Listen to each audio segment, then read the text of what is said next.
Hey guys, Ellie and Megan here. There's my beautiful wife right there. Today we're sitting with little Hero. Oh, hi Velvet. Velvet came to say hi. Hey sweetie. Hero's in his own little square right now. We have it closed off because our poor little boy isn't feeling too good. Basically to give you all a little rundown of what's been going on. Those of you that know Hero, my little boy right here, my not so little boy, actually, look how big he is. He's grown up so much. Y'all know that he's kind of what we call a Eeyore goat. I know Eeyore from Winnie the Pooh, how he's kind of, just melancholy, just kind of sad, somber, just kind of low energy. That's kind of how Hero is. Nothing wrong with that. Some, even humans, some are just more energetic than others. And so he's kind of a low energy animal in general. He's kind of laid back. Nothing wrong with that. Well, we've noticed recently that his Eeyore mannerisms, is kind of his lethargy, has gone beyond the typical. And so we also have been checking his eyes, and they're a little pale. We've talked about repeatedly before how when an animal kind of has pale eyelids, it's a sign of anemia, low blood concentration. And so we noticed that, along with his poops not being entirely normal. And so that's a common indicator of parasites. So we got a fecal sample. We took it to the vet just to, they can run under their microscopes and give us an exact amount of parasites they might have. Parasites live everywhere, you guys. It don't matter how clean your ground is, your property. Like, parasites just, that's a part of Mother Nature. It's inevitable. There's nothing you can do about it. And so Hero had, to be exact, 950 worms or eggs per gram. Per gram of poop How that many droppings did you take in? A decent amount of droppings, pretty good droppings. And well, okay, so she said his number might be decreasing then, because I did already treat him twice. Did you? He's already been treated twice, so keep that in mind with that. Yeah. Hero's been sick before. When he was really little, he got very sick, had diarrhea, looks really, really bad. And he had 1,650 eggs per gram that time. So 950 right now is almost half, not nearly as bad. And so we just treated him with some medicine. We're giving him some food. There's something I was going to say. I'm kind of drawing blank on it right now. Oh, yeah, I remember what I was going to say. Every animal has a small concentration of parasites in their body, even at their healthiest at any given time. No animal has exactly zero. Kind of like with humans, not one of us is going to have zero germs in our body. Any hand sanitizers you buy will say it kills 99.9% of germs, but that 0.01% that it doesn't kill is actually important for it to be in your body. That might sound weird to some of you that haven't read about it, but the small amount of germs that your body does have helps your body continue working, have something to fight for, build immunities, that sort of a thing. It's like a car. If you never run it, the engine and all the parts of the car, they just kind of rust and weaken and don't function as good. So your body has to stay functioning. You can't just have it doing nothing. And so a small amount of germs does that for the human body. It's the same way with the goats. Same way with the goat's body. You have 250 or less, enough of a parasites to just keep your body functioning, just maintenance. Y'all get what I'm trying to say? I don't know all the exact scientific terms, but that's kind of how it works with any living mammal, at least. I'm not sure if amphibians or reptiles are a little different.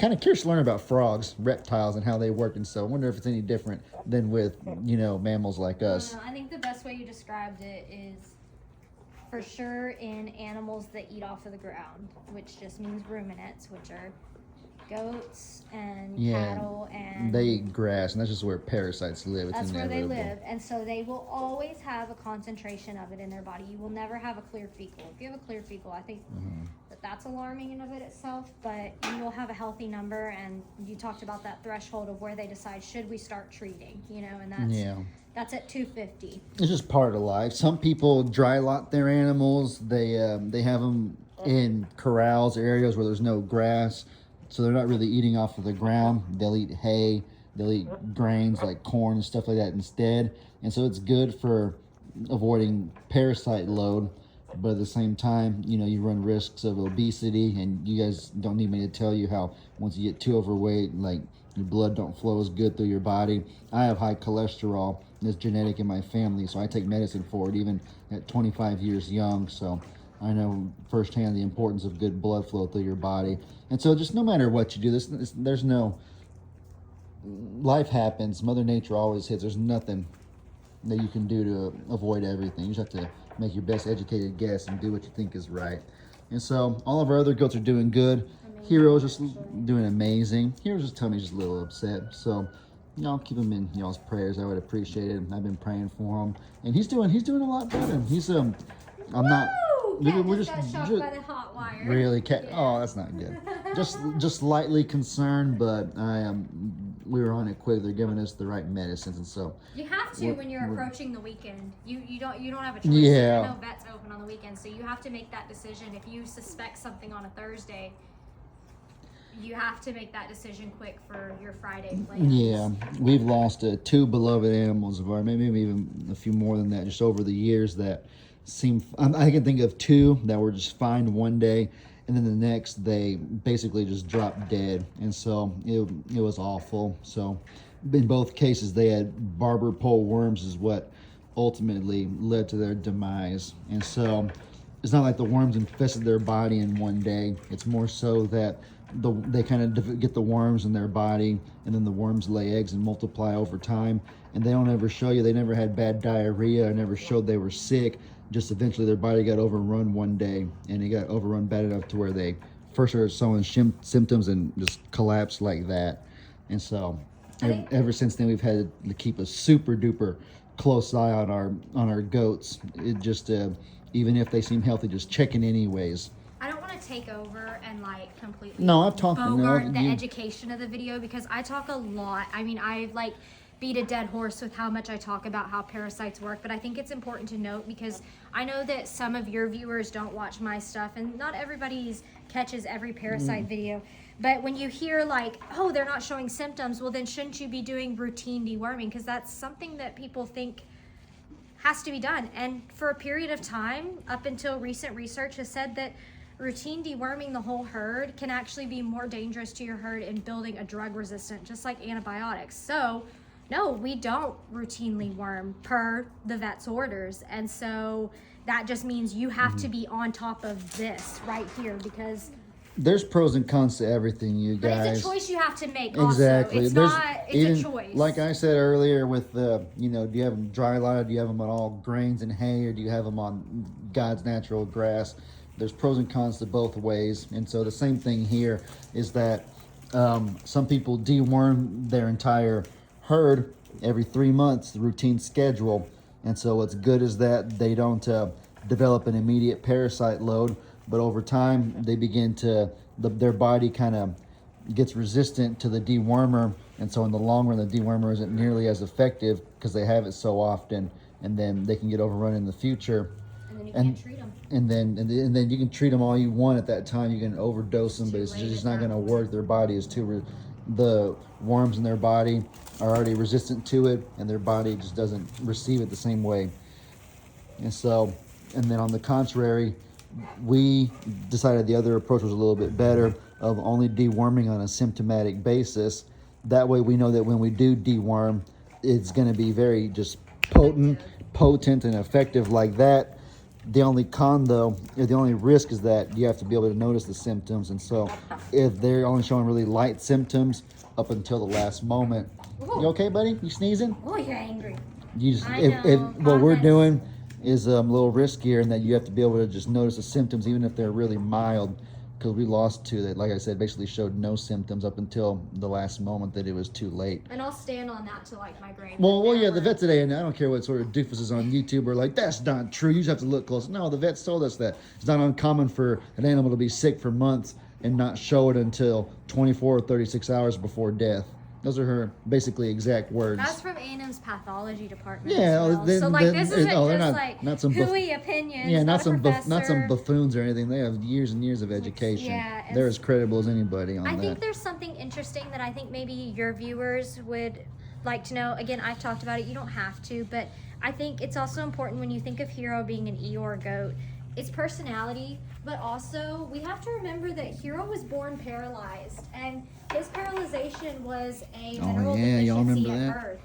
And so when they start out, any vet will tell you, any animal that starts off life at a disadvantage it directly impacts their immune system for the rest of their lives. Yeah, so, they'll always be more susceptible than one that was born and raised healthy. And then on top of that, there's research that states that the breed of goat that Hero is, that Walter is, that Carrie is, that Pawpaw, his goats, Boers, are more susceptible to parasites. So Hero's got a lot working against him. Yeah, he's a good boy though. He's a fighter. You hear all these grunts he was making when they were trying to get his food? Oh yeah, He was says, like, Dad, nope. no. That's my food, Dad. Yep, and he ate every bite of it. It's been 19 minutes since he had his injection, so I would say no. Oh, Walter Mellon over here is upset with the dogs. I don't know why, but I've seen him try to headbutt him several times already. Look, Walter has quickly, over the last week or two, has kind of Y'all like his charge as an alpha male. It's kind of crazy. Y'all like his name, guys? Walter Mellon. Like my wife came up with that name, Watermelon, Walter Mellon. His sister was Honeydew, so it was really Yeah, cute. they're half brothers. Hero. They are? I think so. Hero and Walter. Who's their dad? Big boy. Yeah. These two goats came from my grandpa. My grandpa. Well, that's where the attitudes comes from. My grandpa lives on our property, and so he had one buck and a bunch of females, and so he gave us the two females that were pregnant, and so one of them had Walter, and then the other had Hero, and so obviously the same dad, so they're half brothers. They look kind of alike too. You can see it a bit. I mean, he's so much bigger than him, though. Like Hero was getting pretty. Hero's pretty tall, but Hero's kind of slimmed out a little bit. That's the other thing too. Hero's is a that slim goat. yeah, Hero's always kind of on the lean side. That's another thing that kind of alarmed us, is that he was going from just lean to kind of slim, kind of sunken in size a little bit. So that's another thing that. When your direct comparison is this. Yeah, this guy's dense. He's big. He's. Hero might be a little taller, but this. Somebody could tell. I'm sure. I mean, his brother, when he was paralyzed, we took his brother when they went and got crimped. Before his brother passed, they had told us, oh, yeah, this goat is like not Hero. His brother is like way overweight. Like you need to cut him back. We were doing heavy grains at the time. That's another thing too. It's like you learn so much as you're farming, just over the months and the years. And so we were on heavy grain diet during that time. And so since then we've done a lot more. Free forage on the grass and kind of what they're naturally made to eat. Yeah. Sometimes a less is more approach can help, but yeah. you also I like what we're doing better now, because yes, we're making a video about a goat who's a little bit ill, his tummy ain't feeling good, but in the grand scheme of things, when was the last time he was sick? When's the last time we had anybody that was sick? We haven't had a sick goat in more than months. A long time, more than a couple of months, I believe, longer than I can even remember. And even this sickness right here is very, very mild at that. So less sickness, more mild ones when it does happen. I would say what we're doing is a total win. But it's all about balance, and what works for our herd won't work for everybody else's herd. That's the challenge. Yeah, because we lost our sheep Angels in February, and we switched them pastures when that happened. And I don't know if we've even had another one even mildly sick since then. And so we're almost. He's the only one I've treated. We're only at 8 months. We're at 8 months straight. Going with as many goats as we have, going 8 months without any major illness or anything is a huge win. There's a lot of factors that go into it. It takes a lot of research and a lot of time and effort and hard decision making too, because you want to do what's best for Hi, Carrie. This right here is Walter's mom. You can see where he gets his heftiness from. Oh yeah, this is. Hi, Carrie. She is a food hog. If she could have all the snacks in the barn, I think she would. She would eat everything if she could, if you let her. Oh, do you not like her doing that? There's a lot of people that we've even met people that had goat problems with their own herd, and so when we told them how mean people were to us about the problems we were having with our goats before, they just we just came to the conclusion that you have to have them to have one to know one.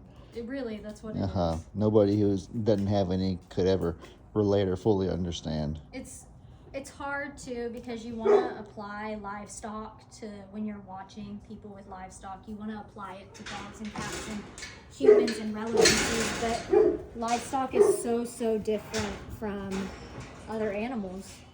It's so different. Yeah. Every rule is different, and then you've got all of the environmental factors as well. So you have to have them to really understand the ins and outs of it, I think. I do think that I don't want to harp on the negative, but I do wish some people could understand a little bit more that we're not like completely stupid.